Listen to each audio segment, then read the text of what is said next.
Hola chicos, bienvenidos, buenos días. Vamos a ir comenzando el teórico de hoy. Despacito se van uniendo los que faltan. Bueno, para ir poniéndonos en tema y tratar de ir viendo con qué vamos a trabajar, recuerden que dentro de lo que es la materia estamos trabajando o estamos desarrollando el metabolismo de aminoácidos. Y en particular, dentro del metabolismo de aminoácidos, estamos trabajando ahora con productos nitrogenados no proteicos.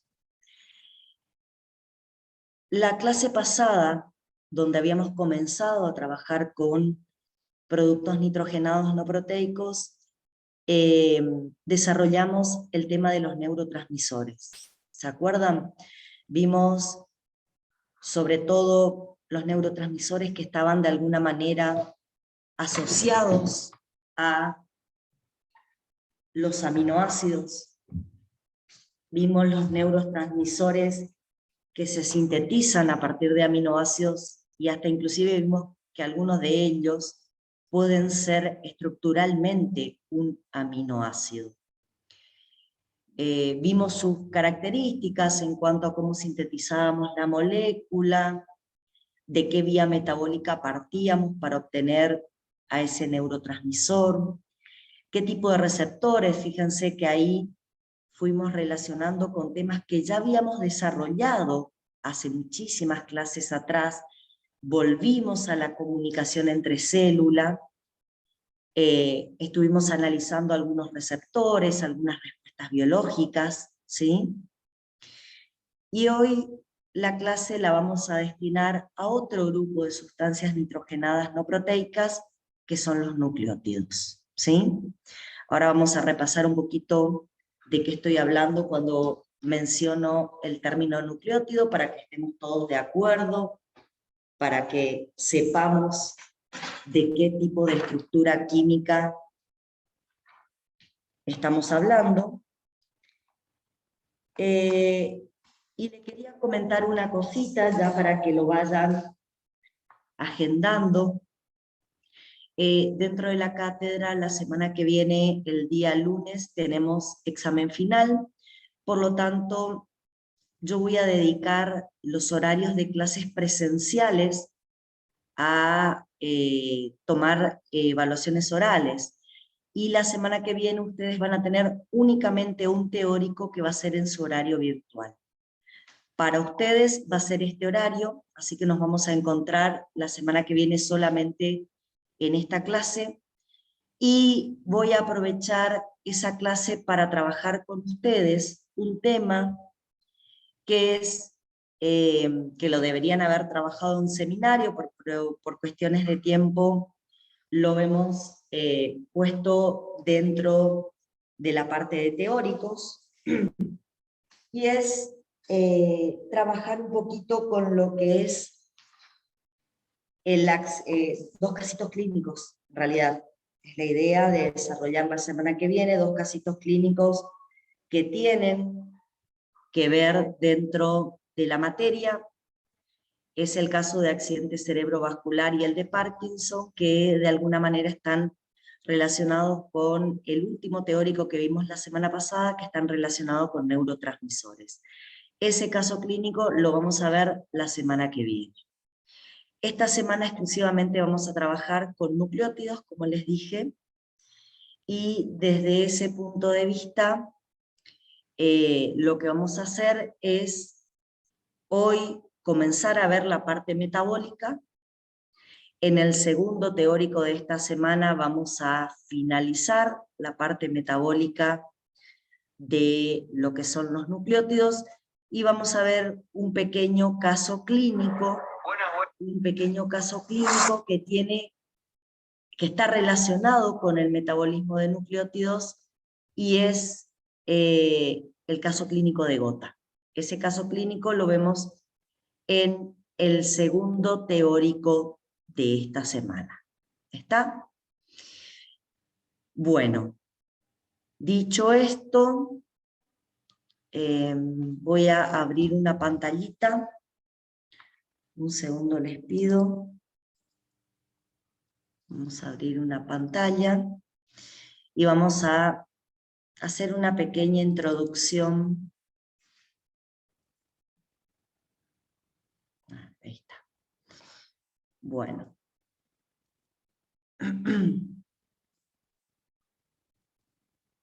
Ahí estamos.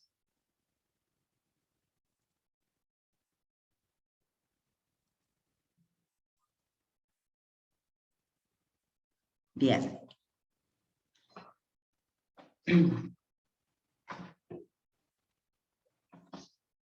Perfecto. Bueno, vamos a trabajar, como les dije, con los nucleótidos. Para eso me gustaría que repasemos un poquito cuál es la estructura de un nucleótido, ¿sí? Si ustedes recuerdan un poco lo que vieron en primer año, van a ver que un nucleótido está formado por una pentosa que a través de su carbono número 1 se unía a una base nitrogenada. Esta pentosa puede aparecer de dos maneras. Puede aparecer como una ribosa, y en ese caso tenemos los ribonucleótidos, o puede aparecer como una desoxirribosa, y en ese caso tenemos los desoxirribonucleótidos. Con respecto a las bases nitrogenadas, hay dos tipos de bases nitrogenadas. Están las púricas y están las pirimídicas. Dentro de las bases púricas tenemos la adenina y la guanina, y dentro de las bases pirimídicas tenemos la citosina, la timina y el uracilo. ¿Sí? Estos son las bases nitrogenadas que pueden aparecer asociadas a una ribosa o a una desoxirribosa. Para que se complete el nucleótido nos está faltando algo más, y es que al carbono 5 de la pentosa se le van a unir grupos fosfatos, y se le puede unir 1, 2 o 3 grupos fosfatos, y de esa manera tenemos los nucleótidos monofosfatos, los difosfatos y los trifosfatos. ¿Sí? Bueno, ¿para qué usamos los nucleótidos? Los nucleótidos tienen varias funciones biológicas, pero fundamentalmente son los monómeros de los ácidos nucleicos. O sea, en el ADN y en el ARN, fundamentalmente es el sitio donde vamos a encontrar una mayor cantidad de nucleótidos. Después pueden encontrar nucleótidos como moléculas aisladas, funcionando como moléculas de alta energía, en el caso del ATP, ¿sí? Y ahí lo vamos a utilizar para procesos biosintéticos, para trabajo biológico. También pueden encontrar a los nucleótidos formando parte de cofactores enzimáticos, ¿sí? Pero la función fundamental es ser los monómeros para formar los ácidos nucleicos. ¿Cuál es la particularidad de los nucleótidos que aparecen en el ADN? Acá son nucleótidos que tienen desoxirribosa como pentosa y tienen adenina, guanina, citosina y timina como bases nitrogenadas.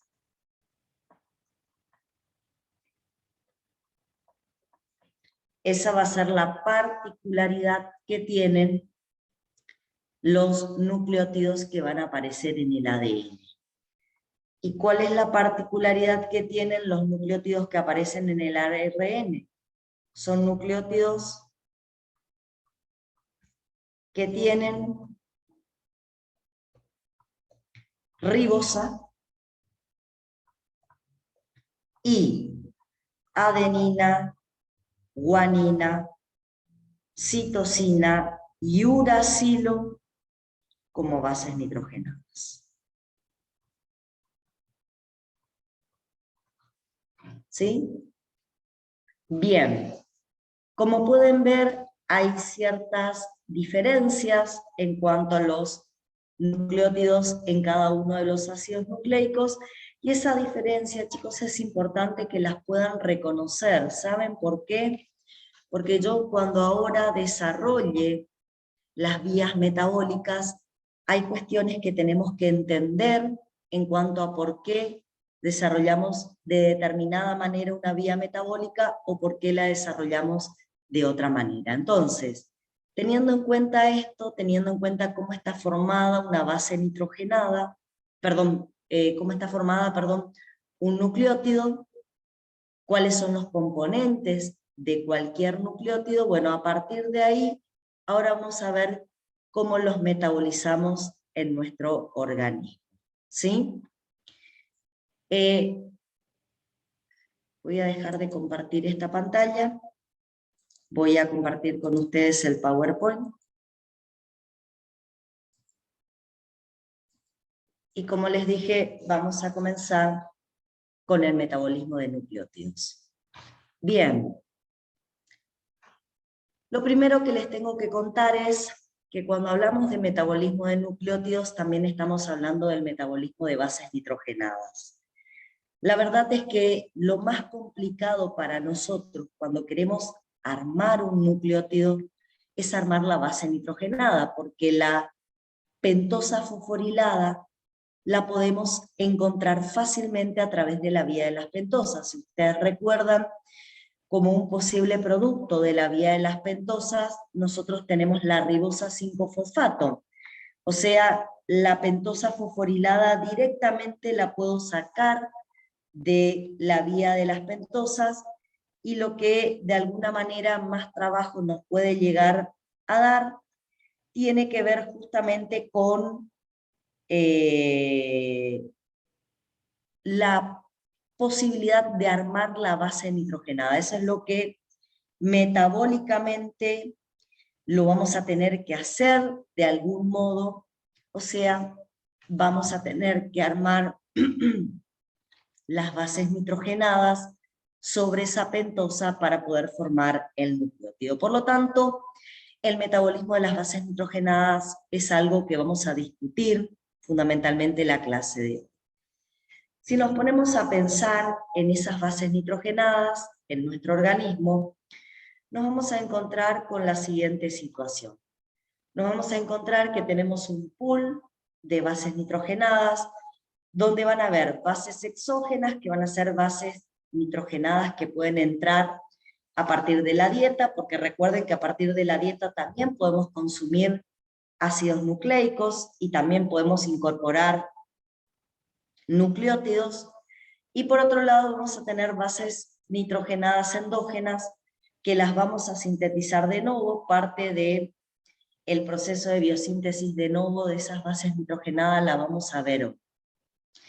Bueno, con respecto a la absorción intestinal, les quiero contar que nosotros podemos aprovechar muy poco de los nucleótidos que ingresan a través de la dieta. La mayor parte de estos nucleótidos son metabolizados, son catabolizados, sus bases nitrogenadas son destruidas a nivel del epitelio intestinal. Por lo tanto, a nuestro organismo llega muy poco de lo que nosotros podemos incorporar con la dieta.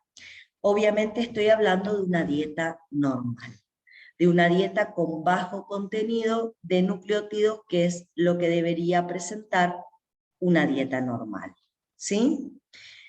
Eso determina que en general, si nosotros necesitamos generar nucleótidos, si los necesitamos fabricar, la biosíntesis de novo es uno de los procesos más importantes que vamos a llevar adelante. Una vez que tenemos esos nucleótidos, ¿qué hacemos con esos nucleótidos y con esas bases nitrogenadas? Bueno, las bases nitrogenadas las usamos para fabricar nucleótidos, y con esos nucleótidos duplicamos el ADN cada vez que la célula va a entrar en un proceso de mitosis o sintetizamos RNA cada vez que querramos hacer alguna síntesis de proteínas, por ejemplo. ¿Sí?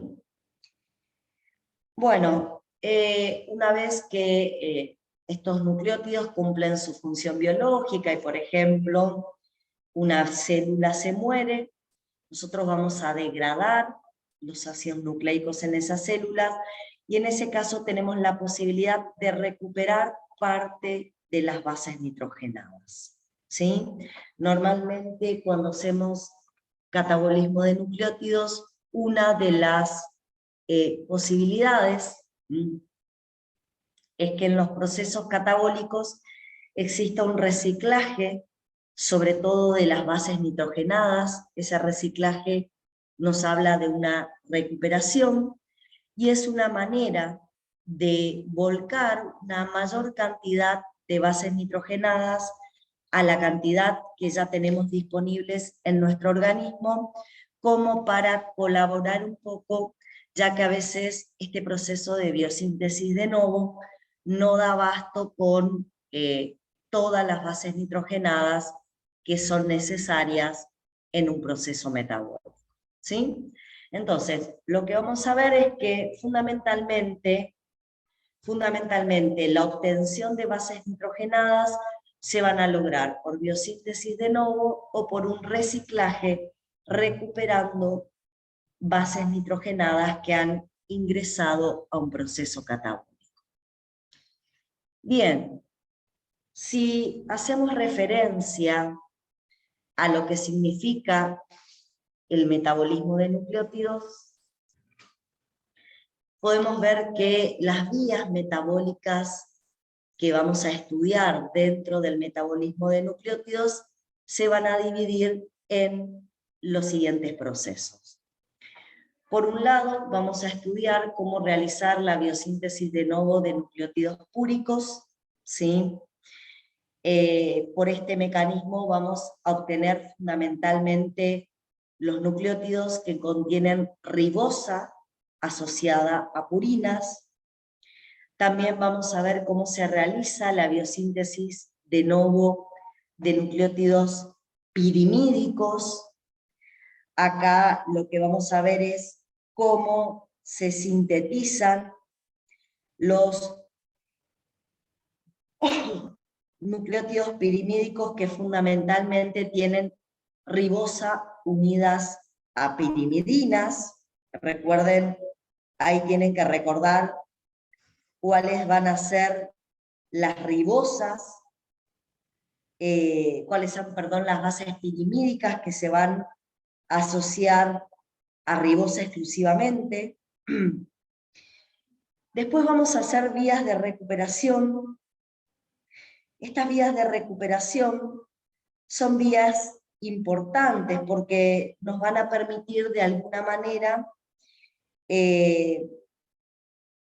buscar, recuperar bases nitrogenadas que están por entrar a un proceso de catabolismo, que están por ser degradadas, y lo que hacemos es recuperarla, ya que la degradación no es un proceso energético, sino simplemente es transformarlas en moléculas para que se puedan ir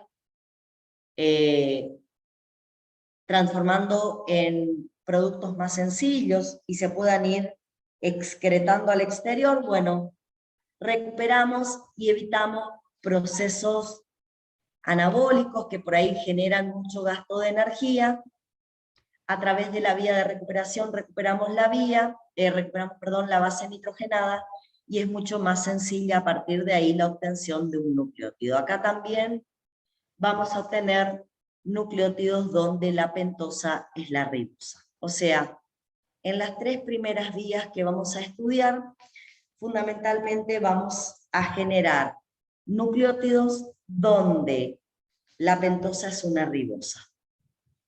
En la única vía donde podemos obtener nucleótidos con una pentosa, que es la desoxirribosa, es en la síntesis de desoxirribonucleótidos. Acá vamos a ver qué necesitamos para formar esos desoxirribonucleótidos que después van a ser necesarios justamente para el metabolismo de nuestro ADN. Y finalmente vamos a ver los procesos catabólicos por los cuales los nucleótidos se degradan y se terminan transformando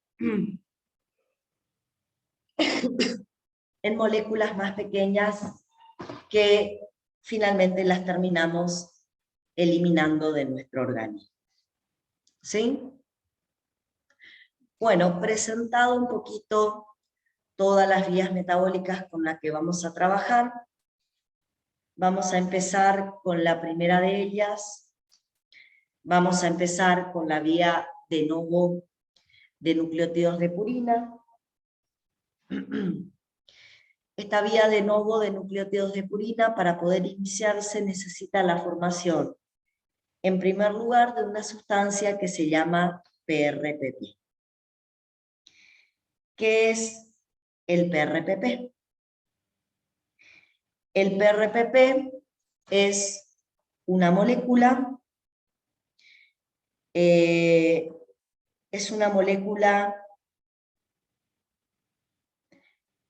se forma a partir de una ribosa 5-fosfato. Ribosa 5-fosfato que lo obtenemos de la vía de las pentosas. Y una cosa que no les aclaré es que normalmente los procesos de biosíntesis de novo no ocurren en todos los tejidos. Lo puede hacer el hígado fundamentalmente, y a partir del hígado los nucleótidos sintetizados de novo son transportados a los tejidos. Eso lo realiza el glóbulo rojo. Es una vía biosintética citoplasmática, y que otro tejido que también lo puede hacer, pero en mucha menor medida que el hígado, es el cerebro. Como dije, para sintetizar de novo nucleótidos de purina necesitamos una ribosa, que viene de la vía de las pentosas, ribosa, que se tiene que transformar en PRPP, en 5-fosforibosil 1-pirofosfato, que es una molécula activada. Estoy activando la pentosa por la PRPP sintetasa, y de esa manera puedo dar inicio a la formación del nucleótido de purina. Voy a hacer una aclaración. A través de la generación de PRPP, yo no solo voy a obtener la pentosa que voy a utilizar para la síntesis de nucleótidos de purina, sino que así también voy a generar la pentosa que voy a usar para la síntesis de nucleótidos de pirimidina y para las vías de recuperación.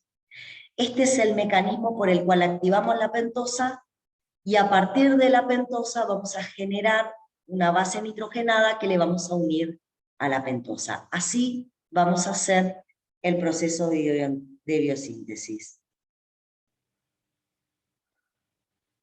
Entonces,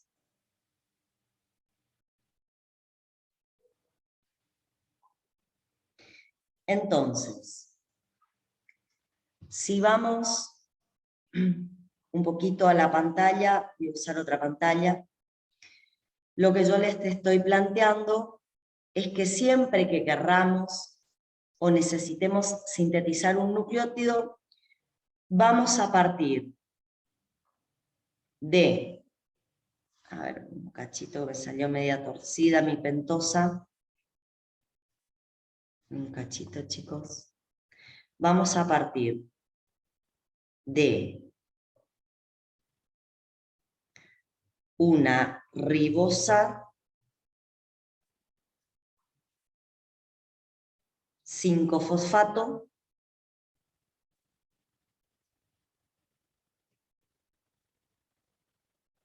¿sí? Esta es una ribosa 5-fosfato, esto lo sacamos de la vía de las pentosas.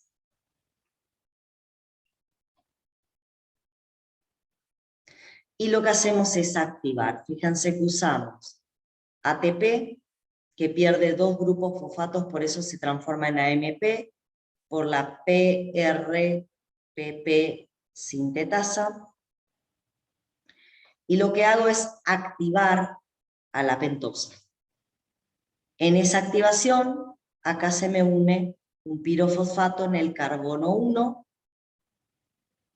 y sigo conservando el grupo fosfato del carbono 5.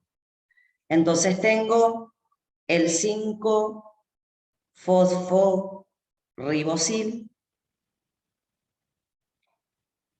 1-pirofosfato, que lo conocemos con el nombre de PRPP. Una vez que tengo la pentosa, chicos, piensen un poquito. Ya tengo la pentosa y ya la tengo fosforilada. Tengo 2 componentes de mi nucleótido. ¿Cuál es el tercer componente que me está faltando generar para que esto se termine transformando en un verdadero nucleótido? Bueno, voy a tener que buscar unir a este carbono 1 una base nitrogenada. O sea, ahora voy a buscar la manera de unir a este carbono 1 una base nitrogenada. La unión no va a ser directa, sino que voy a ir formando la base nitrogenada asociada a la ribosa. Y eso es lo que quiero compartir con ustedes ahora a través del PowerPoint. ¿Sí? Una vez que tengo la ribosa activa, vamos a pasar a la siguiente etapa, donde lo que vamos a hacer es tomar el PRPP y a través de una serie de sustratos vamos a ir montando este anillo púrico sobre la molécula de la ribosa. La primera reacción involucra una glutamina que se desprende como glutamato. Esta glutamina que se desprende como glutamato es un aminoácido que va a desprender únicamente un grupo amino y le va a aportar únicamente un grupo amino a la formación de la base púrica que estamos empezando a sintetizar. Fíjense que va a haber una hidrólisis, se va a desprender el PRPP y lo que ahora se va a unir a ese carbono 1 de la ribosa donde estaba unido el PRPP, o sea, si volvemos acá, lo que se va a unir ahora a este carbono 1 donde estaba unido el PRPP es el grupo amino que le deja la glutamina.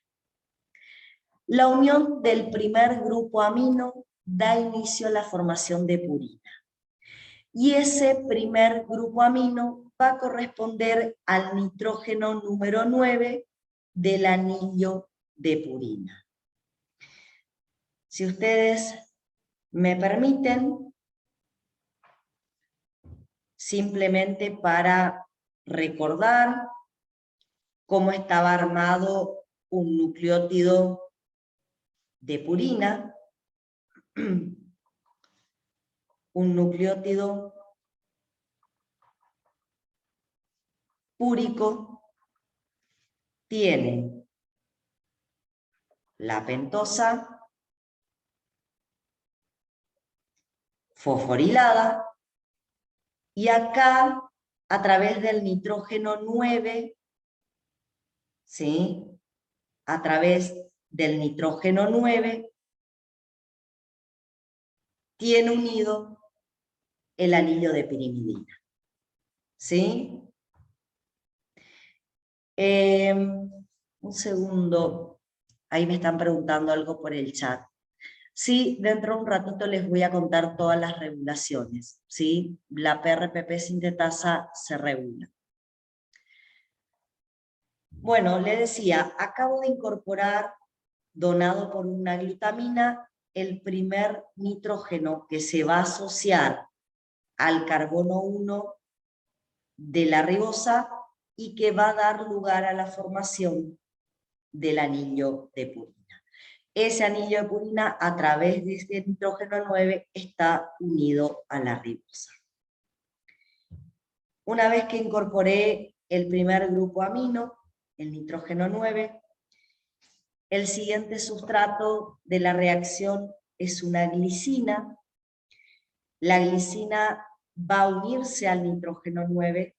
La glicina como aminoácido en su totalidad va a unirse al nitrógeno 9 y me va a aportar el carbono 4, el carbono 5 y el nitrógeno 7 de este anillo de purina. Posteriormente se va a incorporar un derivado del ácido fólico, el N10-formil tetrahidrofolato. Normalmente estos derivados de ácidos fólicos lo que nos aportan son metilos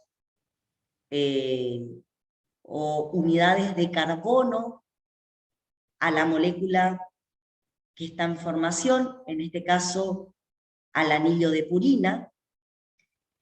Cuando incorporo el N10-formil tetrahidrofolato, que se pierde como tetrahidrofolato, incorporo un carbono, que es el carbono número 8, que se va a unir al nitrógeno 7 y al nitrógeno 9, cerrándome la primer parte del anillo de purina. A partir de ahí ingresa una segunda glutamina que sale como glutamato. Esto significa que la glutamina me está dejando un grupo amino en la estructura del anillo que estamos formando. El grupo amino que me va a aportar va a ser el nitrógeno 3, que se va a unir por un enlace covalente al carbono 4 del anillo de purina. Posteriormente se incorpora una molécula de dióxido de carbono o bicarbonato que se va a incorporar como un carbono 6 uniéndose por enlace covalente al carbono 5 de la primera parte del anillo de purina que hemos sintetizado. Luego va a ingresar el aminoácido aspartato. Pero el aminoácido aspartato solamente nos va a dejar su grupo amino y se va a desprender como fumarato, o sea, va a salir su cadena carbonada después de haber desprendido el grupo amino en esta reacción. El aspartato me va a aportar el nitrógeno 1, que ahora se va a unir al carbono 6, y finalmente va a ingresar un nuevo derivado del tetrahidrofolato, un nuevo N10-formil tetrahidrofolato, aportándome un carbono extra, que va a ser el carbono 2, que se va a unir al nitrógeno 3 y al nitrógeno 1, y de esa manera me va a cerrar la segunda parte de este anillo de purina. Con esto lo que tenemos es un anillo de purina formado a partir de diferentes sustratos y que va a quedar finalmente unido a la ribosa 5-fosfato que yo tenía originalmente. Ribosa 5-fosfato que la obtuve a partir del PRPP. Como pueden ver, haciendo todo este mecanismo, logro montar y armar un anillo de purina sobre la ribosa fosforinada. El anillo de purina que acabo de sintetizar es un anillo de hipoxantina, ¿sí? Eso hace que aparezca la inosina monofosfato a partir de este proceso. En estas reacciones, yo utilicé primero la PRPP sintetasa como enzima, y acá, en esta primera reacción, uso una glutamina amidotransferasa. Estas dos enzimas van a ser las enzimas que vamos a estudiar, porque van a ser las únicas enzimas que se regulen y sean las marcapasos de todo este proceso. En un ratito yo les voy a explicar cómo se regulan esas dos enzimas y cómo regulamos todo este proceso metabólico. Ahora bien, yo dije que se forma la inosina monofosfato o el inosinato. Y si ustedes se ponen a pensar, este anillo de purina no es una purina que nosotros normalmente utilicemos en nuestros procesos metabólicos. Si ustedes se acuerdan, las purinas que sí usábamos en nuestros procesos metabólicos eran la adenina y la guanina. Por lo tanto, este anillo de hipoxantina va a tener que buscar la manera de transformarse o en un anillo de adenina o en un anillo de guanina. ¿Sí? Eso lo vamos a hacer por esta parte del proceso. Acá, a través de la incorporación de un grupo amino de un aspartato y con gasto de GTP, podemos incorporar un grupo amino.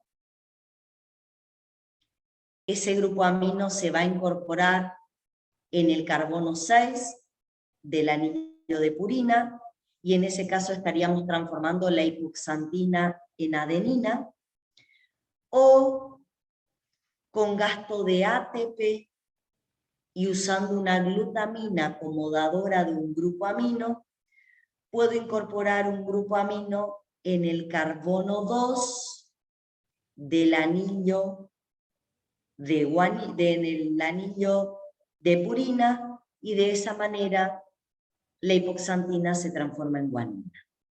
Ahora bien, son dos destinos diferentes para este anillo de hipoxantina. ¿Cuál es el destino que el anillo va a elegir? Porque no puedo hacer los dos caminos a la vez, o hago el de arriba o hago el de abajo.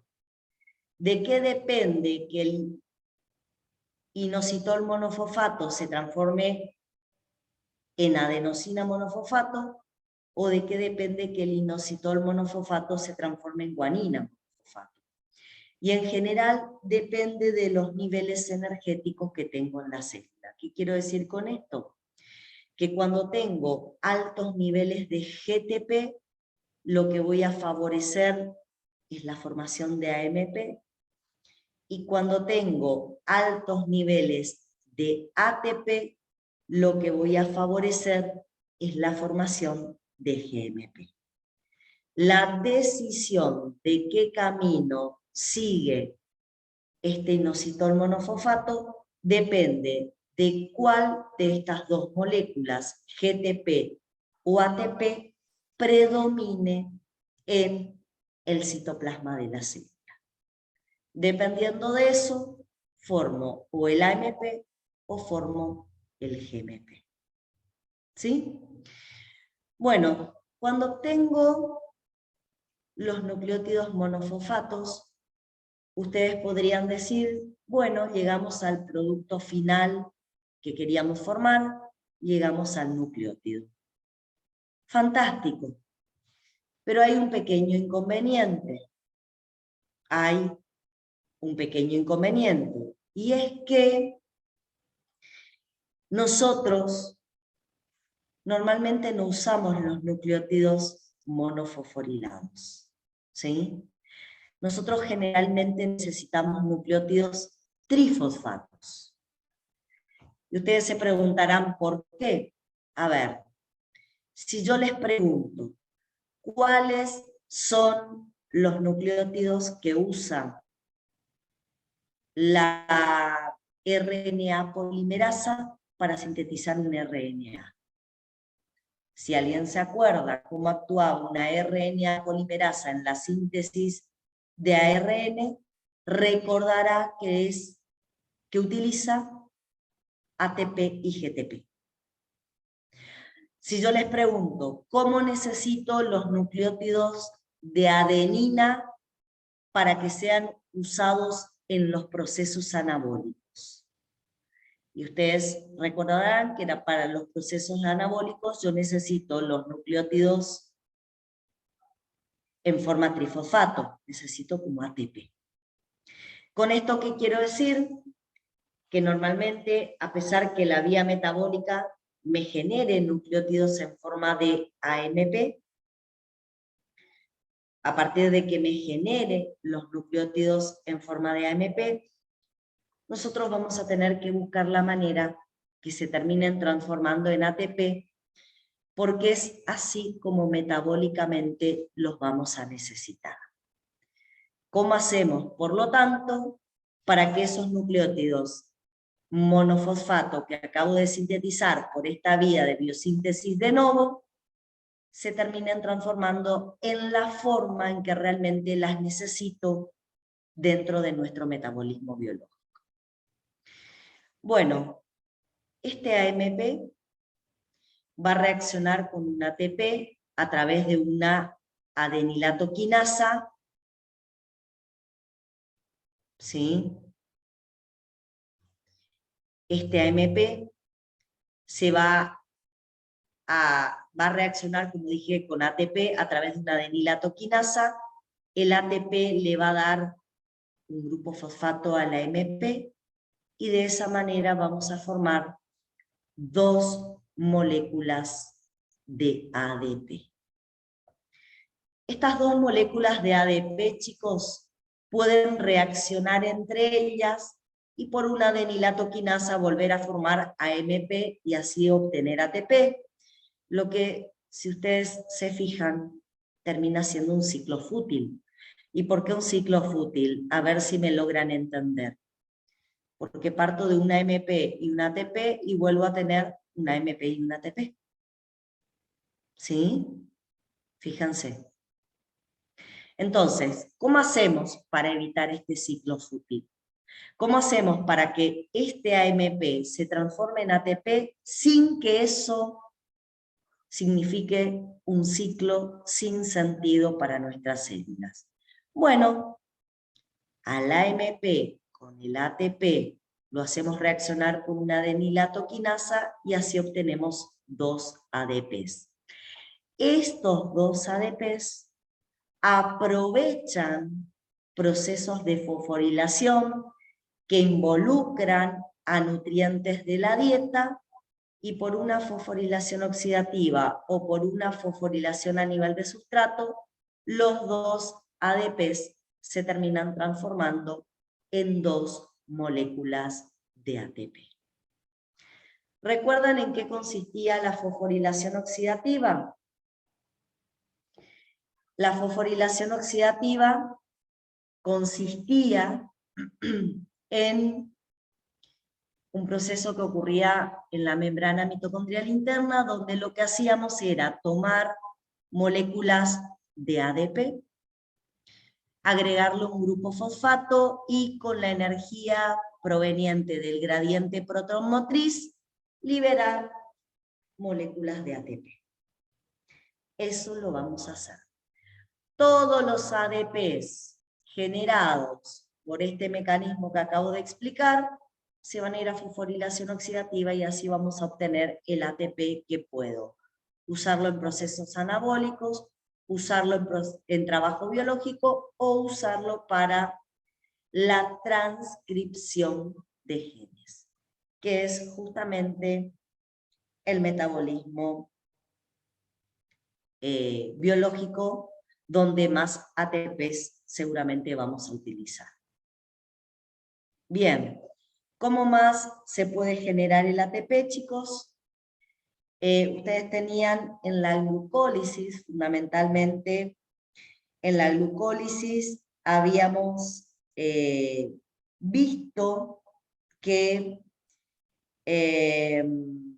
existían una serie de procesos que llamábamos fosforilación a nivel de sustrato. Esos procesos que nosotros llamamos fosforilación a nivel de sustratos son procesos que nos van a permitir a nosotros tomar moléculas de ADP, incluirlas en el proceso oxidativo y a través de la energía desprendida del nutriente a esos ADPs transformarlos en ATPs. En la glucólisis fundamentalmente habíamos estudiado dos fosforilaciones a nivel del sustrato. Una de esas fosforilaciones corresponde a la transformación del 1,3 bifosfoglierato en 3-fosfoglierato, y la otra corresponde a la transformación de el fosfonolpiruvato en piruvato. En esas dos reacciones, nosotros podemos tomar los ADPs generados en esta transformación y volverlos ATP. ATP que lo vamos a usar en todos estos procesos. ¿Sí? Así combinamos la biosíntesis de novo de nucleótidos púricos con la fosforilación oxidativa o la fosforilación a nivel de sustrato y obtenemos el nucleótido trifosfato, que es lo que verdaderamente necesitamos para nuestro proceso metabólico. En el caso del GTP, ¿cómo podemos hacer? Podemos también usar ATP y a través de quinasas, gastando ATP, ir fosforilando hasta lograr GTP, que lo uso para los procesos de traducción fundamentalmente, o una vez que genero el GDP puede participar de una fosforilación a nivel de sustrato que es propia del ciclo de Krebs. Si ustedes se acuerdan, cuando en el ciclo de Krebs pasábamos de succinil-CoA a succinato, una molécula de GDP se transformaba en una molécula de GTP, y de esta manera yo puedo completar, aprovechando la energía de los nutrientes y combinando la biosíntesis de novo de nucleótidos de purina con el ciclo de Krebs, combinando ambos procesos, puedo generar el GTP para nuestro metabolismo celular. ¿Sí? Bueno, resumiendo, partimos de ribosa 5-fosfato, habíamos sintetizado PRPP, sobre el PRPP empezamos a incorporar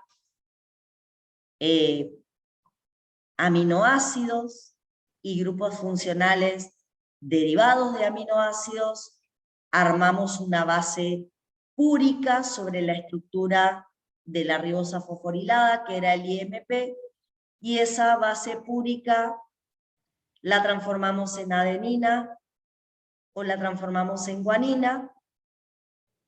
De esa manera obtuvimos el AMP o el GMP, y finalmente vimos cómo llegábamos a las formas trifosforiladas, aprovechando esta biosíntesis de novo y la combinación con procesos oxidativos que aportan energía obtenida a partir de los nutrientes.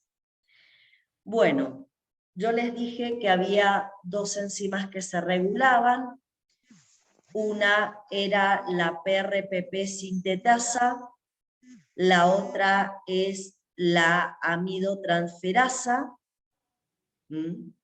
La PRPP sintetasa permitía la formación del PRPP y la amidotransferasa permitía la incorporación del primer grupo amino que aportaba la glutamina para empezar a formar el anillo de purina. También pueden aparecer como regulables las enzimas que permiten la transformación del IMP en AMP o la transformación del IMP en GMP. Sin embargo, chicos, vamos a considerar que las dos primeras son las marcapasos, por lo tanto van a ser las más importantes en el proceso de regulación. ¿Cómo se regulan la PRPP sintetasa y la amidotransferasa? Se regulan alostéricamente por moduladores alostéricos negativos. En el caso de la primera, la PRPP sintetasa tiene dos moduladores alostéricos negativos. Uno es el ADP y el segundo modulador alostérico negativo es el GDP. El ADP y el GDP son moduladores alostéricos negativos de la PRP sintetasa. Una vez que se forma el PRPP, actúa la amidotransferasa, ¿sí? La amidotransferasa va a tener también modulación alostérica, ¿sí?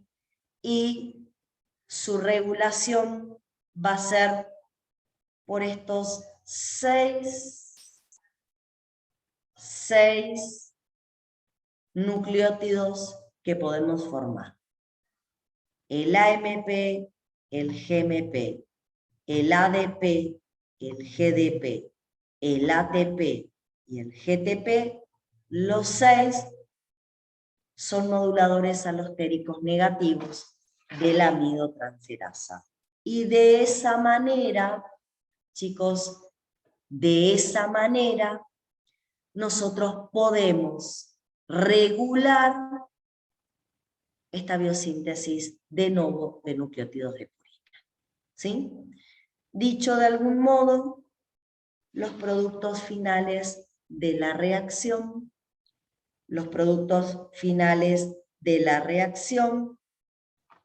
son moduladores alostéricos negativos de las enzimas marcapasos.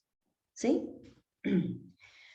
Bueno, con esto terminamos la biosíntesis de novo de los nucleótidos de purina. No sé si alguien tiene alguna pregunta para hacer. A ver, me voy a fijar acá, hay algo en el chat. Los moduladores de la PRPP sintetasa me piden, de vuelta, fíjense las líneas de punto, chicos. El ADP y el GDP son moduladores negativos de la PRPP sintetasa. Bien, ¿tienen alguna otra pregunta para hacer? Bien.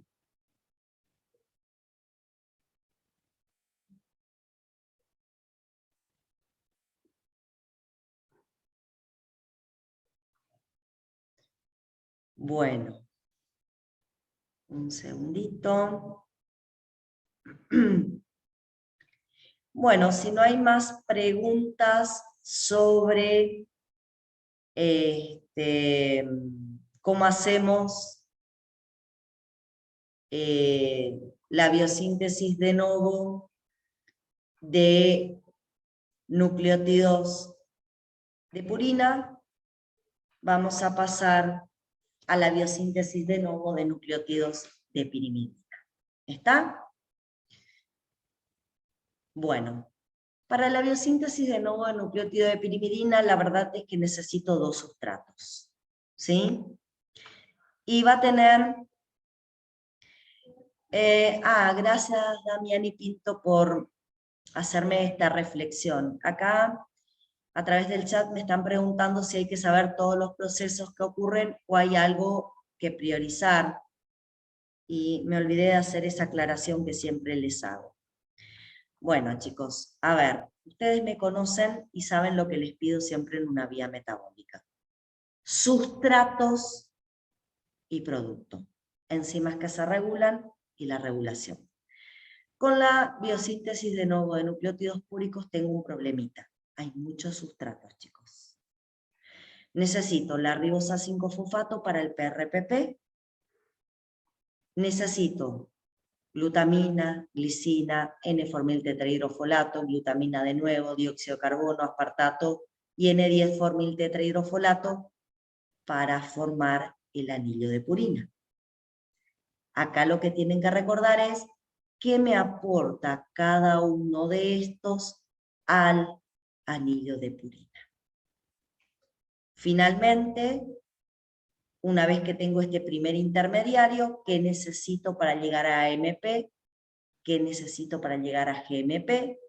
El aspartato, ¿qué grupo amino me cede? La glutamina, ¿qué grupo amino me cede? Y finalmente, mínimamente, ¿cómo llego de una AMP hasta un ATP? Ver cómo de algún modo relacionamos esta biosíntesis de novo con los procesos oxidativos. Y sí, obviamente esta regulación. ¿Está? Eso es lo que tienen que saber. Bueno, dicho esto, vamos a la biosíntesis de nucleótidos de pirimidina. Como les dije, acá vamos a partir de un carbamil fosfato y un aspartato, y la particularidad es que primero vamos a armar el anillo de pirimidina, y recién, una vez que el anillo de pirimidina está más o menos estructurado, vamos a incorporar el PRPP o la ribosa fosforilada. Primero, ¿cómo forma un carbamil fosfato? El carbamil fosfato se forma a partir de una glutamina, pero que me va a dar solamente un grupo amino. A esta glutamina solamente le voy a sacar el grupo amino, como pueden ver se desprende como glutamato, y lo único que pierde es el grupo amino. Ese grupo amino se va a unir a un bicarbonato, ese grupo amino se va a unir a un bicarbonato, que va a resultar fosforilado con el gasto de ATP. De esa manera se va a formar el carbamil fosfato. Glutamina, bicarbonato y ATP por una enzima que se llama carbamil fosfato sintetasa 2. Carbamil fosfato sintetasa 2. Una vez que tengo el carbamil fosfato, por un aspartato carbamil transferasa, voy a unir el aspartato, este es el carbamil fosfato, le voy a unir directamente toda la molécula de aspartato, del aminoácido aspartato, perdón, y de esa manera se me va a cerrar un anillo de pirimidina, donde el nitrógeno 1, el carbono 6, el 5 y el 4 provienen de la molécula de aspartato, el nitrógeno 3 proviene del grupo amino de la glutamina, que aparece dentro del carbamil fosfato, y el carbono 2 proviene del bicarbonato, que forma parte del carbamil fosfato. Una vez que tengo en este punto armado un anillo, es un anillo de pirimidina, pero no es una pirimidina que sea de utilidad en nuestro proceso biológico. A esa pirimidina la tengo que ir reacomodando con una deshidratación, por un proceso redox, se va a formar un anillo de la pirimidina llamada orotato. Este anillo pirimídico se va a asociar a un PRPP, se va a unir a una pentosa fosforilada, así va a formar el OMP, que es un nucleótido pirimídico que tiene la pirimidina orotato. Como sabemos, la pirimidina orotato no es de utilidad para nosotros, pero en este caso va a sufrir una descarboxilación, el anillo de orotato, y de esa manera va a pasar de hacer un anillo pirimídico de orotato para hacer un anillo pirimídico de uridina. Esta descarboxilación permite que el orotato se transforme en uridina y de esa manera paso de tener un OMP a tener una uridina monofosfato. Como pueden ver, la primer base nitrogenada de importancia biológica que voy a obtener a partir de esta biosíntesis de novo de nucleótidos de pirimidina es la uridina monofosfato. Como saben, y como vimos para los nucleótidos anteriores, los nucleótidos en su forma monofosforiladas no suelen ser de utilidad, y lo que yo suelo necesitar es que ese nucleótido monofosforilado se transforme en un nucleótido trifosforilado. ¿Cómo hacemos para que un nucleótido monofosforilado se transforme en un nucleótido trifosforilado? Con gasto de ATP? ¿Sí? El ATP va a ir aportando grupos fosfato y así voy a pasar de UMP a UDP y de UDP hasta UTP, que es finalmente el verdadero nucleótido de pirimidina que me va a servir para nuestro metabolismo biológico. Cuando llego a la formación de UTP, yo puedo frenar la vía metabólica en este punto, puedo frenar la vía metabólica en ese punto y utilizar el UTP como nucleótido de pirimidina, o puedo hacer un paso extra. El paso extra, una vez que tengo el UTP formado, es usar una CTP sintetasa y usar una glutamina como dadora de grupos aminos e incorporar un grupo amino que libera la glutamina en este carbono, que es el carbono, si lo miramos, es el carbono 4 del anillo de pirimidina, que en el caso de un uracilo tiene un grupo cetona, el carbono 4. Ahora bien, por esta enzima CTP sintetasa y con el grupo amino que me da la glutamina, yo voy a desprender a ese oxígeno y allí voy a incorporar un grupo amino. Cuando en el anillo pirimídico, en el carbono 4, yo incorporo un grupo amino, dejo de tener un uracilo y paso a tener una citosina. ¿Sí? Dejo de tener UTP y por este proceso que forma parte de esta biosíntesis de novo de nucleótidos pirimídicos, paso a tener un CTP, que es mi otro posible producto de la vía. ¿Está? Acá el proceso es más sencillo. Como sustratos necesito glutamina, bicarbonato, para formar el carbamilfosfato, necesito un aspartato completo, necesito PRPP y formo el UMP. Del UMP lo fosforilo hasta UTP y en todo caso puedo necesitar una glutamina como dadora de grupo amino para llegar al CTP. Así finalmente sintetizo los nucleótidos de pirimidina. Bien, ¿cómo regulo esta biosíntesis de novo? Por las dos primeras enzimas.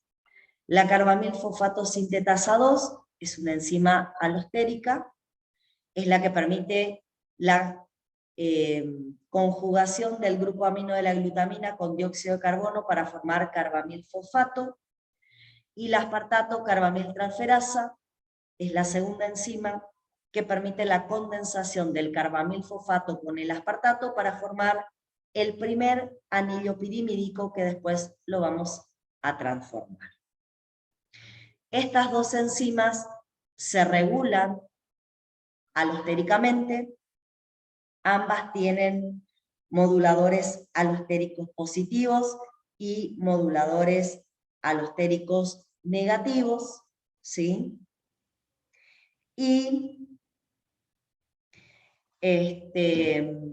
esos moduladores son los siguientes. Para la carbamilfosfato sintetasa 2 tengo como modulador positivo el PRPP y como modulador negativo al UTP. Repito, el UTP es modulador negativo de la carbamilfosfato sintetasa 2, el PRPP es modulador positivo. Y en el caso de la transferasa, del aspartato carbamiltransferasa, tengo como modulador positivo el sustrato, que es el carbamilfosfato, y como moduladores negativos tengo al CTP y al UMP.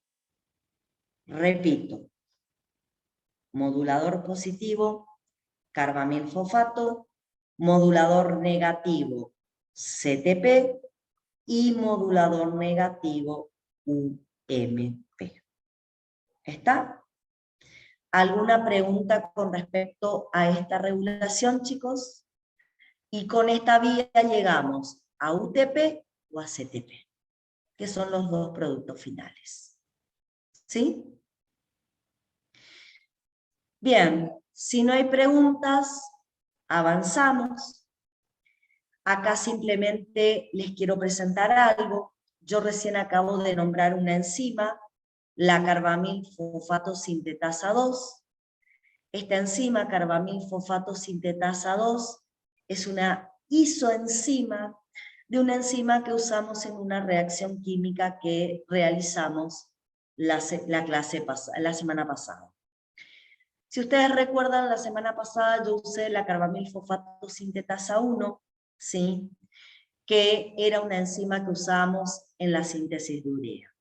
Acá simplemente le puse en un cuadro comparativo las dos carbamilfosfato sintetasa para que recuerden algunas diferencias entre ellas. La carbamilfosfato sintetasa 1 participaba de la síntesis de urea, la 2 hoy la vimos participando de la síntesis de nucleótidos de pirimidina, la 1 estaba en mitocondria, la 2 está en citoplasma, la 1 solamente estaba presente en hepatocitos, la 2, además de estar en hepatocitos, puede estar en otros tejidos, como por ejemplo nombré al cerebro. La 1 tenía como modulador positivo efector alostérico al N-acetilglutamato, la 2 tenía como efector alostérico el PRPP.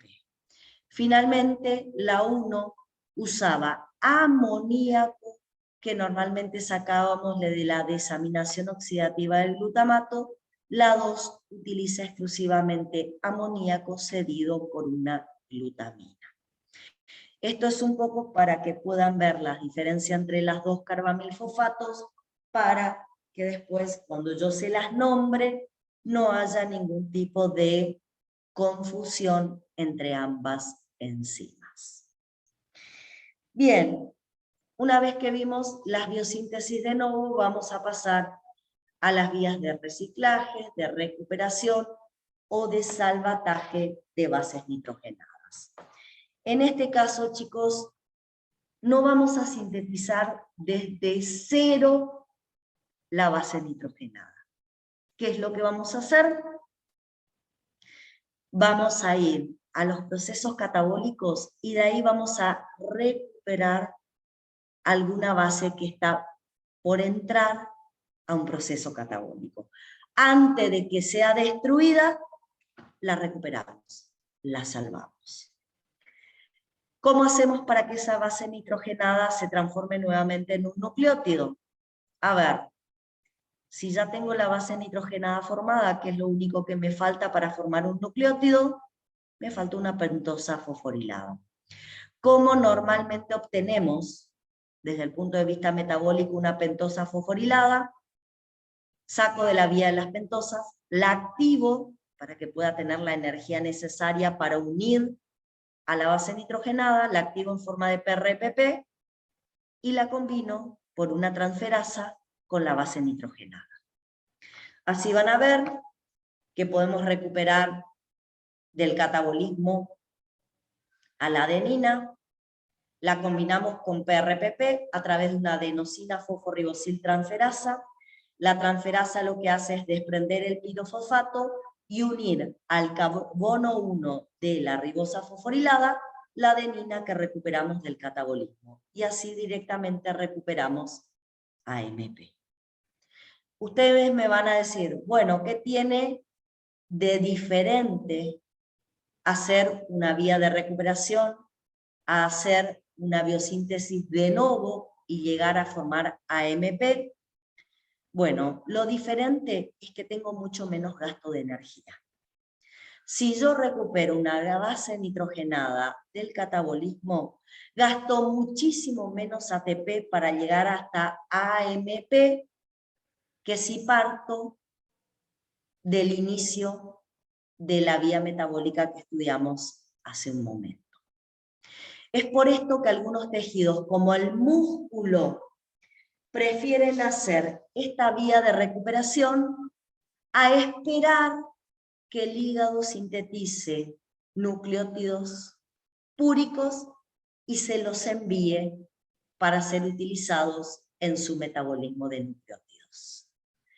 Normalmente los tejidos pueden directamente hacer esta vía de recuperación que tiene mucho menor gasto de energía y no necesitan en ese caso lo que sintetiza el hígado a través de una biosíntesis de novo.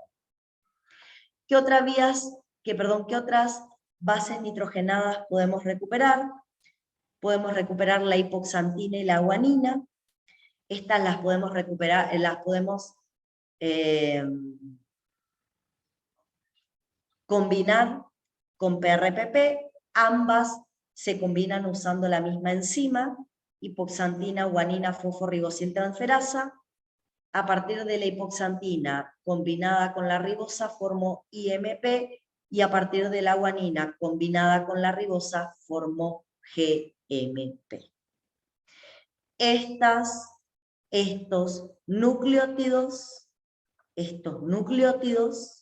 ¿sí?, van a reutilizarse y ya no tengo que hacer la biosíntesis de novo y gastar tanto ATP. En el caso del IMP, quizás lo que voy a necesitar es que el IMP se transforme en AMP o en ATP y producir la fosforilación de estos nucleótidos, pero me evito todo el mecanismo inicial que habíamos estudiado. Con respecto a las bases pirimídicas, las que puedo recuperar es el uracilo. Por la uracilo fosforibosil transferasa voy a obtener UMP, y en el caso de que obtenga UMP, lo puedo fosforilar para formar UTP, o al UTP lo puedo transformar en CTP, y de esa manera los tejidos obtienen nucleótidos pirimídicos. Son mucho menos endergónicas las vías de reciclaje, y por eso algunos tejidos prefieren realizarlas para evitar tanto gasto energético. ¿Está? Como pueden ver, tanto la biosíntesis de novo como las vías de recuperación solamente me permiten sintetizar nucleótidos que tienen ribosa. Sin embargo, nuestros tejidos también necesitan nucleótidos que tienen desoxirribosa. ¿Cómo generamos los nucleótidos que tienen desoxirribosa? Bueno, lo vamos a sintetizar por este proceso metabólico. En este proceso metabólico van a estar involucrados nucleótidos difosfatos. Estos nucleótidos difosfatos que ustedes tienen acá, estos los vamos a obtener por síntesis de novo o por vías de recuperación, como ustedes quieran. Y una vez que tengo ADP, GDP, CDP y UDP, que es lo que puedo obtener por las vías anteriores que ya estudiamos, a estos nucleótidos difosfatos los vamos a combinar con una sustancia llamada tioredoxina, que va a estar en su forma reducida, y por una ribonucleótido reductasa voy a reducir el carbono 2 de mi ribosa para que la ribosa se transforme en una 2-desoxirribosa y la tioredoxina que estaba reducida se va a oxidar. Repito, reduzco el carbono 2 de la ribosa para que se transforme en 2-desoxirribosa y la tioredoxina que estaba reducida se va a oxidar. De esa manera, todos estos nucleótidos difosfatos se van a terminar transformando en desoxinucleótidos difosfatos. Así voy a obtener el desoxi-ADP, que por fosforilación me va a dar el desoxi-ATP, que la célula lo va a usar para la duplicación del ADN. Genero el desoxi-GDP, que por fosforilación se va a transformar en desoxi-GTP, que la célula lo va a usar para la duplicación del ADN. Y así voy a formar el desoxi-CDP, que por fosforilación me va a formar el desoxi-CTP, que también lo voy a usar para la duplicación del ADN. El desoxi-UDP no me sirve para el ADN. ¿Para qué me va a servir? El desoxi-UDP va a participar, se va a desfosforilar a desoxi-UMP y de esa manera participa en la reacción de la enzima timidilato sintetasa. Esta enzima timidilato sintetasa usa como sustrato el desoxi-UMP extraído del desoxi-UDP del proceso anterior, utiliza un derivado de ácido fólico, que es el N5N10 metileno tetrahidrofolato. Este va a ser un dador de metilos. Le va a dar un metilo al anillo de uracilo que tiene el UMP. Cuando el uracilo reciba el metilo transferido desde este sustrato por la timidilato sintetasa, el uracilo se transforma en la base nitrogenada timina y yo dejo de tener desoxi-UMP para empezar a tener desoxi-TMP. Este desoxi-TMP se fosforila hasta desoxi-TTP y de esa manera tengo el cuarto nucleótido, desoxinucleótido, necesario para la síntesis o duplicación del ADN. ¿Sí? Por este mecanismo, usando solo la ribonucleótido reductasa o combinando la ribonucleótido reductasa, donde el desoxi-UDP se desfosforila y utiliza además la timidilato sintetasa, obtengo los 4 desoxirribonucleótidos necesarios para el proceso de duplicación del ADN. Bien, en este punto la enzima que se regula es la ribonucleótido reductasa. La ribonucleótido reductasa tiene 2 sitios alostéricos, uno que controla la actividad de la enzima y donde se unen moduladores positivos y moduladores negativos. El modulador positivo de ese primer sitio es el ATP y el modulador negativo de ese primer sitio es el desoxi-ATP. Y después tiene otro sitio alostérico que va a determinar la especificidad por el sustrato, y esos van a ser regulados por el ATP, el desoxi-TTP y el desoxi-GTP. A ver, yo voy a dejar de compartir esta pantalla, voy a compartir con ustedes una nueva pantalla, y a partir de acá vamos a tratar de entender cómo se regula esta enzima,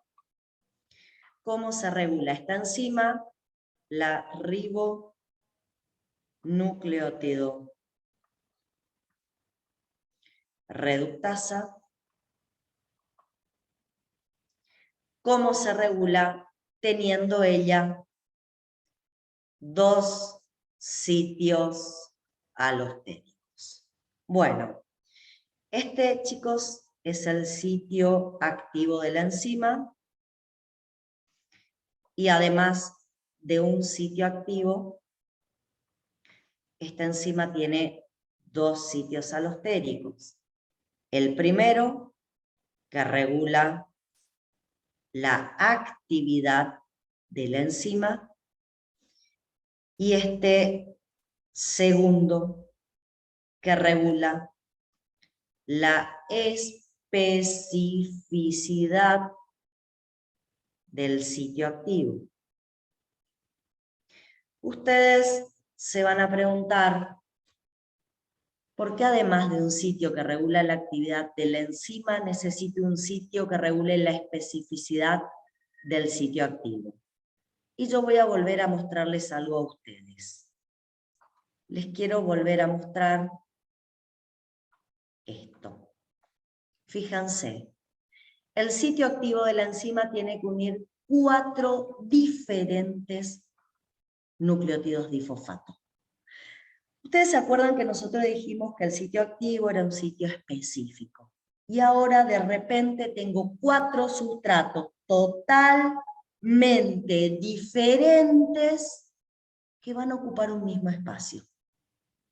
¿Cómo hago para que los 4 ocupen ese espacio y no lo haga con más afinidad uno que otro?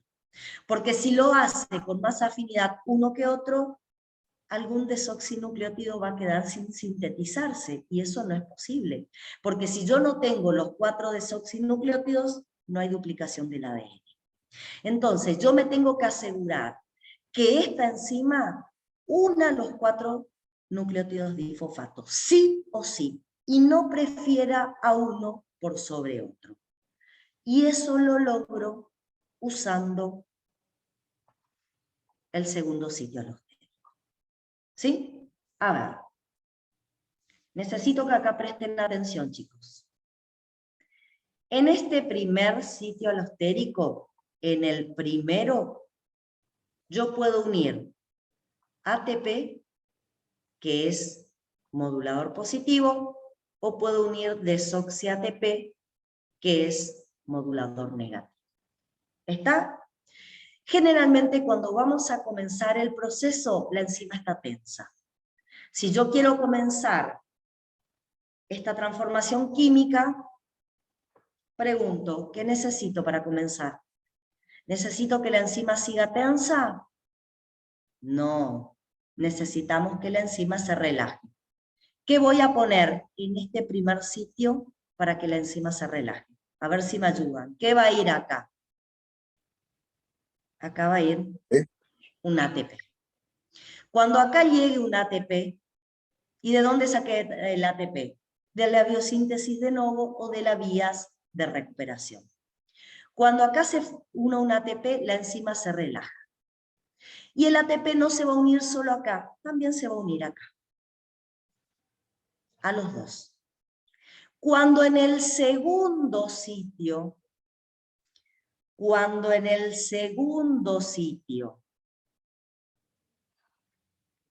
se une un ATP, aumenta la afinidad por CDP y UDP del sitio activo. ¿Me siguen? Cuando acá también se une ATP, la unión de ATP al primero relaja la enzima para que pueda actuar. La unión de ATP al segundo permite que acá entre UDP y que acá entre CDP. Cuando entra UDP, ¿qué se forma? El desoxi-UDP. Acuérdense que el desoxi-UDP no me servía, se tenía que desfosforilar a desoxi-UMP, y a partir del desoxi-UMP, ¿qué formábamos nosotros? Formábamos desoxi por la timidilato sintetasa, desoxi-TMP, y este por fosforilación se transformaba en desoxi-TTP. En el caso del CDP, se transforma en desoxi-CDP al ubicarse en este sitio activo, y esto por fosforilación se va a transformar en desoxi-CTP. En ese punto tengo desoxi-CTP y desoxi-TTP ya formados para el ADN. Bien.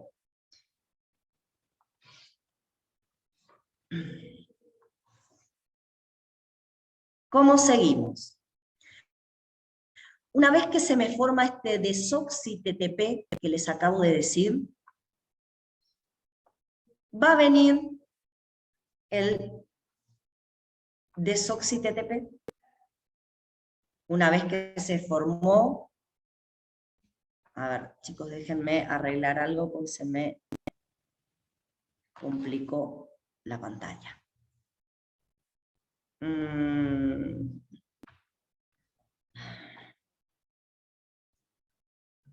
Un segundito.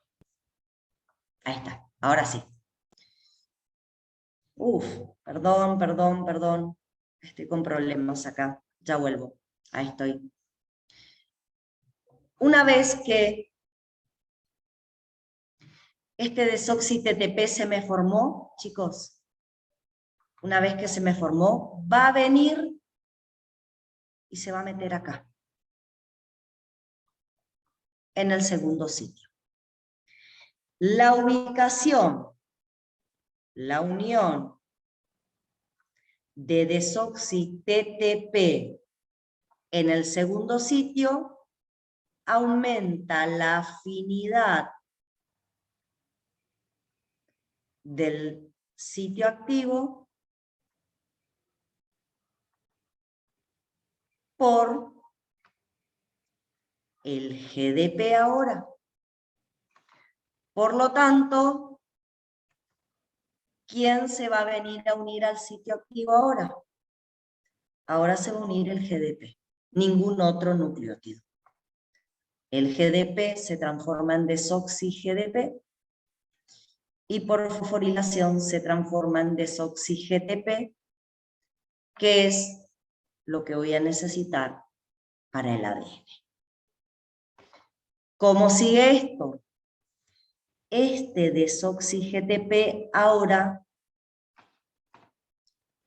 va a separar al desoxi-TTP de acá y va a ser el desoxi-GDP el que se una.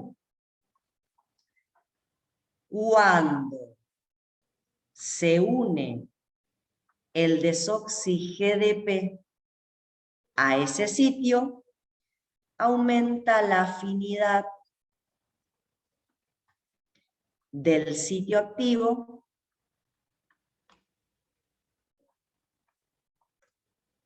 por el ADP. Por lo tanto, lo que ahora se va a meter en el sitio activo es el ADP. ¿En qué se va a transformar el ADP ahí? En desoxi-ADP. ¿Y en qué voy a transformar por fosforilación el desoxi-ADP? En desoxi-ATP. Y así me aseguro que los 4 desoxinucleótidos que necesito para el ADN se sinteticen de manera ordenada. Una vez que este desoxi-ATP se sintetizó, viene y ocupa el primer sitio. ¿Qué pasa si este primer sitio ahora es ocupado por el desoxi-ATP? ¿Qué pasa? Este último sustrato que formé, si se une al primer sitio, ¿qué pasa? Es modulador negativo. Por lo tanto, ¿qué le va a pasar a la enzima? Se va a volver tensa y va a dejar de generar desoxinucleótidos. Fíjense, de manera ordenada por la regulación del primer sitio alostérico y del segundo sitio alostérico, logré que todos los nucleótidos difosfato ordenadamente se transformen en desoxinucleótidos difosfato. No hubo ninguno que se generó en mayor cantidad que el otro. Todos se generaron en iguales cantidades. ¿Sí? Todos se generaron en las mismas proporciones y de manera ordenada. Una vez que la enzima generó a todos, se vuelve tensa y pierde actividad catalítica. Professora Hewer, Sí. nesse segundo sítio de ligação, não se uniria a molécula de desoxi-RTP? No, es el desoxi-GDP el que actúa Bueno. como modulador, ¿sí? Yo Bueno. ahora igual te lo voy a poner acá, a ver, un segundito. Ay, parece que se me va a cerrar el PowerPoint. Ay. Déjenme abrir de vuelta el PowerPoint. Ay, qué lío que estoy haciendo. Acá estoy. Déjenme abrirlo de vuelta. Vamos hasta lo que les quería mostrar. Fíjense. En el primer sitio, el modulador alostérico positivo es el ATP, el negativo es el desoxi-ATP. Perdón. Vamos a poner un puntero, porque si no me va a avanzar. Y el ATP, unido al sitio que controla la especificidad, permite el ingreso de CDP y UDP al sitio activo. El desoxi-TTP permite el ingreso al sitio del sustrato del GDP, y el desoxi-GDP permite el ingreso al sitio del sustrato del ADP. Por eso te aclaré, no es el desoxi-GTP, sino que es el desoxi-GDP el que aparentemente tiene la afinidad por ese sitio, segundo sitio. Gracias. Dale. Bueno, entonces, ven, con esta regulación, una regulación bastante interesante. ¿Y por qué aparece esta regulación? Porque ustedes no tienen un solo posible sustrato, tienen 4 sustratos diferentes que ustedes tienen que buscar que se una al sitio activo. Y a veces puede ser que uno sea más afín que los otros 3. Entonces, si yo dejara que por su afinidad simplemente se unan, quizás se una uno solo y los otros 3 no. Y eso me impediría tener los 4 desoxinucleótidos que yo necesito. Sin embargo, con esta regulación, yo hago que el sitio activo se vuelva afín de manera paulatina a cada uno de ellos y permita que cada uno de ellos se ubique y se genere cada uno de los desoxinucleótidos. ¿Sí? Bueno, chicos. Lo que sigue en el PowerPoint es para trabajar la próxima clase, para trabajar en la siguiente clase. Así que por hoy, hasta acá era mi intención del teórico. Si repasan mentalmente, vimos fundamentalmente cómo formamos los nucleótidos. Primero vimos cómo hacíamos la síntesis de novo y cómo a través de vía de recuperación de bases nitrogenadas formábamos fundamentalmente nucleótidos con ribosa, tanto púricos como pirimídicos. Y después le mostré la vía metabólica particular por la cual se forman los desoxinucleótidos, tanto púricos como pirimídicos. ¿Sí? Bueno, no sé si en este punto tienen alguna pregunta para hacer, algo que me quieran consultar. Si no, los libero para volvernos a encontrar en el segundo teórico de esta semana, donde vamos a terminar de ver estos procesos metabólicos y vamos a hablar del caso clínico de gota. ¿Está? Bueno, ¿tienen alguna pregunta particular para hacer?